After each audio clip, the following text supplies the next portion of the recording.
And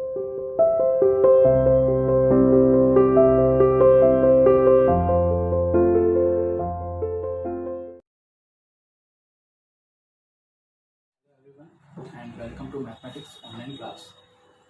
topic बेटा आपको पहले बताया हुआ है क्या है, इंटीग्रेशन। अभी तो लंबा चलना है ये टॉपिक क्योंकि स्टार्ट ही हुआ है। अभी हमने एक ही मेथड सीखा, सब्स्टिट्यूशन।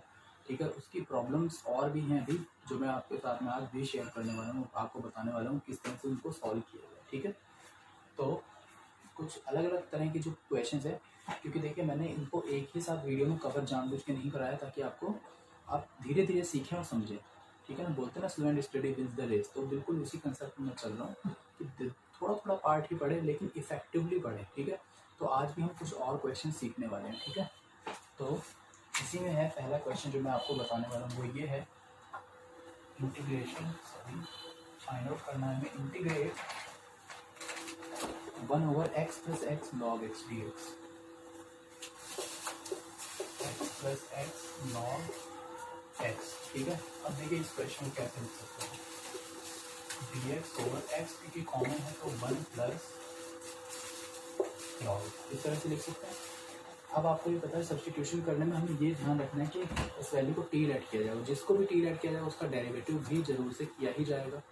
तो अब आप देख रहे हैं log x का ही डेरिवेटिव x है। ठीक है, मगर अगर मैं केवल log x से t ऐड करता हूँ तो 1 + t आएगा यहाँ पे, तो बेटर क्या है पूरे 1 + log x को ही t ऐड कर लिया जाए, क्योंकि 1 का तो डिफरेंशिएशन 0 ही होगा। Why? Because it is a constant value 1, right. तो हम लेट करते हैं 1 + log x equals to t। We have log x की वैल्यू डिफरेंशिएशन करने तो 1/x इस तरह से आ जाएगी। यहाँ रिप्लेस कर लेते हैं तो dx/x हो गया है dt अपॉन में log t पूरा हो गया है t। अब इसका इंटीग्रेशन क्या हो जाएगा 1/t का log t + c, और t की वैल्यू क्या है 1 + log x, तो क्या आंसर हो गया log 1 + log। बस ये है हमारा फाइनल आंसर। इसमें हमने मॉड नहीं लगाया तो कोई प्रॉब्लम नहीं है, क्योंकि एक्स ये जो पूरी वैल्यू मॉड आप लगा भी सकते हो। मॉड मैंने बताया वो क्या रीज़न होता है। ठीक है, तो मॉड में ही चाहे ले लो, कोई प्रॉब्लम नहीं है। मॉड बेसिकली ये रिप्रेजेंट करता है कि वैल्यू नेगेटिव नहीं होनी चाहिए, तो इसलिए ये हो गया है सॉल्यूशन।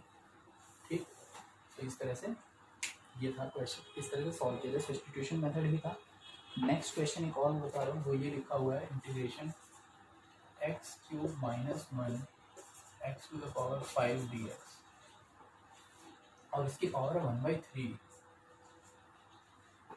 बड़ी प्रॉब्लम एक्चुअली यही है पावर। अगर ये सिंपल ऐसे ही लिखा होता बेस वैल्यूज केवल no power included, then x³ में ये प्रोडक्ट होता x⁸, इंटीग्रेशन हो जाता, 1 के साथ मल्टीप्लाई करके इंटीग्रेशन हो जाता, बट यहाँ नहीं हो सकता। तो अब हमें क्या करना पड़ेगा, अब हमें ये देखना पड़ेगा कि हम अगर x³ को t ऐड करें तो डिफरेंशिएशन करने पे x² आएगा, बट वो टर्म नहीं है। लेकिन ध्यान से सोचो तो है, इसको हम x³ × x² लिख सकते हैं। ठीक, तो हमने क्या किया, इस तरह से लिख लिया।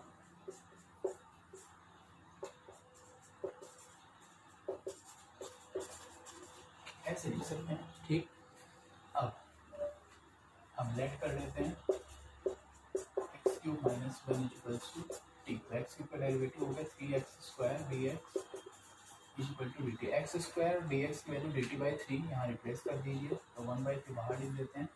x³ - 1 पूरा t हो चुका है, पावर 1/3 हो गई। ओके, यहाँ x³ आ रहा है क्योंकि ये टर्म एलिमिनेट हो गया, तो इस x³ की वैल्यू भी यहाँ से t + 1 आ जाएगी, यहाँ रख दीजिए उसे। ठीक, थोड़ा सा डिफरेंट था इसीलिए मैंने एक्सप्लेन किया, वैसे देखने में क्वेश्चन सिंपल लग रहा था। ठीक, अब ये क्या हो जाएगा t⁴ 1/3 × t, t⁴ 4/3 + t⁴ 1/3 dt। Integrate कर दीजिए 1/3 t⁴ 4/3 + 1 that is 7/3 over 7/3 plus t⁴ 1/3 that is t⁴ 4/3 over 4/3 plus constant c। 3 common लेके कैंसिल आउट कर दिया जाएगा, और t की वैल्यू क्या है x³ - 1 रिप्लेस कर दी जाएगी यहाँ। तो क्या आ जाएगा x³ - 1 power 7/3 over 7 x³ - 1 power 4/3 over 4 plus ये है हमारा आंसर। ठीक है, तो इस तरह से देखिए सब्स्टिट्यूशन मेथड का ही यूज़ करके हम क्वेश्चन को सॉल्व कर पा रहे हैं। बहुत इंपॉर्टेंट मेथड है, बहुत ही, जैसे डिफरेंशिएशन में चेन रूल है, इसमें सब्स्टिट्यूशन रूल है। ठीक है, नेक्स्ट और एक क्वेश्चन जो मैं एक्सप्लेन करूँगा अभी।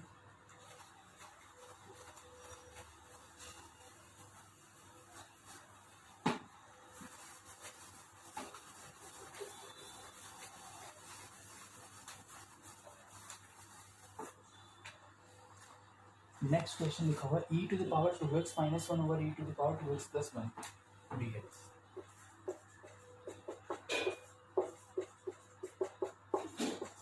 ऐसे क्वेश्चन आ सकते हैं, बिल्कुल आ सकते हैं। तो सॉल्व करने का तरीका यही होता है, इसमें दो तरह के क्वेश्चन दोनों मैं बताऊंगा। पहला टाइप का ये, दूसरा टाइप का एक और। इसमें हम इस तरह के क्वेश्चन ये देखते हैं कि पावर 2x इसकी हाफ पावर कीजिए तो कितना आएगा e की पावर x, तो न्यूमरेटर डिनोमिनेटर को डिवाइड करेंगे। तो हमने लिख दिया डिवाइडिंग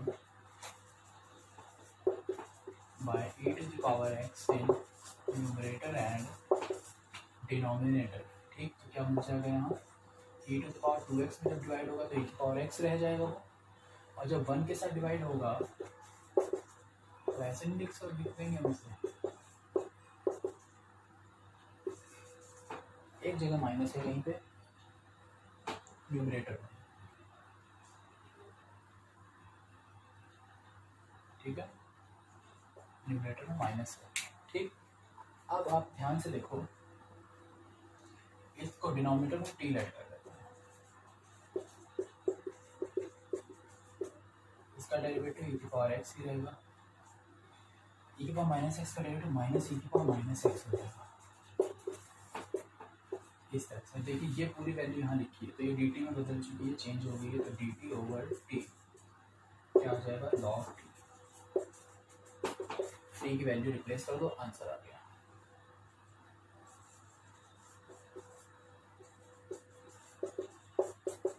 ये है हमारा आंसर। ठीक है, दूसरा जो मैंने कहा था ये एक टाइप और हो सकता है, वो भी देख लेते हैं साथ ही।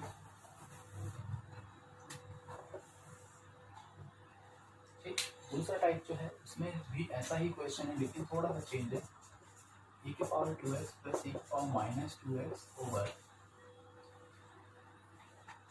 न्यूमरेटर में अगेन माइनस है, e की पावर 2x प्लस e की पावर माइनस 2x। ये क्वेश्चन है, तो देखो ये तो और भी इजी है, इसमें तो कोई प्रॉब्लम नहीं, क्योंकि इस क्वेश्चन को तो मुझे इस फॉर्म में चेंज करना पड़ा है, ये देख रहे हो आप, है ना। तो अब तो क्लियर पता लग रहा है कि डिनोमिनेटर को ही टी ऐड करना है, तो लेट कर लीजिए e की पावर 2x प्लस e की पावर माइनस 2x बराबर टी। ठीक है, क्या करेंगे अब, जिसको टी ऐड करते हैं उसको डेरिवेटिव करते, डिफरेंशिएट करते हैं। तो e की पावर 2x का डिफरेंशिएशन 2e की पावर 2x, और इसका माइनस 2e की पावर माइनस 2x और dx बराबर dt। क्लियरली दिख रहा है मैं 2 कॉमन आता हुआ, तो हमने लिख दिया e की पावर 2x माइनस e की power minus 2x dx is equals to dt, upon में 2 कॉमन लेके डिवाइड कर दिया है। ये वैल्यू देखो ध्यान से, पूरा dx के साथ dt/2 हो गई है, फिर हो गया dt अपॉन 2 को बाहर ही कर दिया t log t, t की वैल्यू रिप्लेस करो, आंसर आ चुका है। ठीक है, तो ये हैं सब्स्टिट्यूशन मेथड के क्वेश्चन जो इस तरह से डिस्कस किए जाएंगे। ठीक है,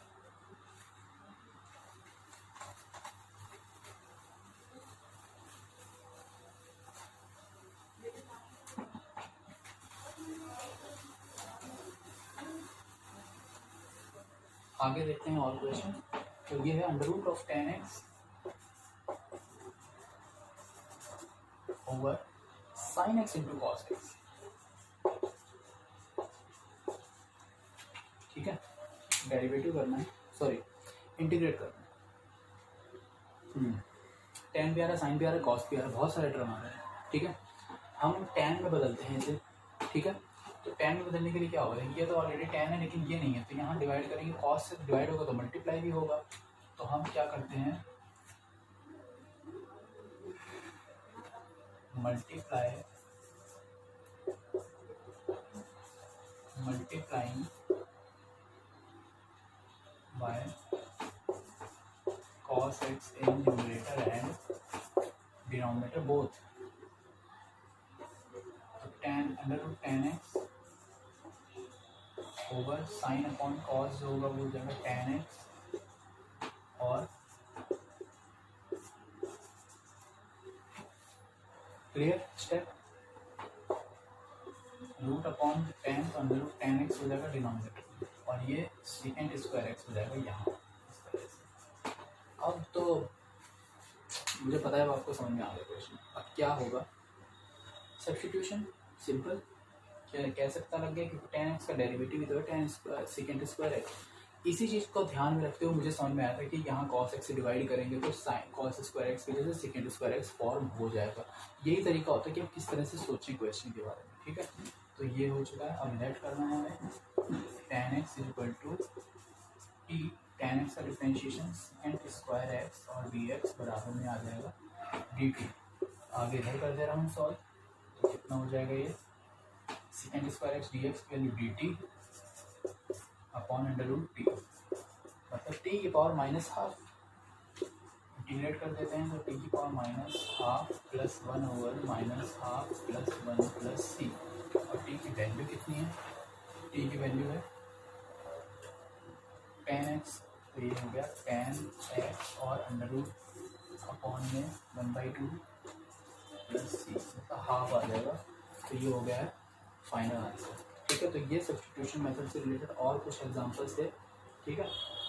अब हम आगे नए टाइप के क्वेश्चंस को सीखेंगे, उनमें भी सब्स्टिट्यूशन यूज़ होगा, तो अलग अलग तरह के क्वेश्चन के साथ भी आप सब्स्टिट्यूशन मेथड को और इम्प्रूव कर लेंगे सीख के, ठीक है। तो वीडियो ज़रूर देखें और सिलेबस को रिवाइज भी ज़रूर से करें, ठीक है।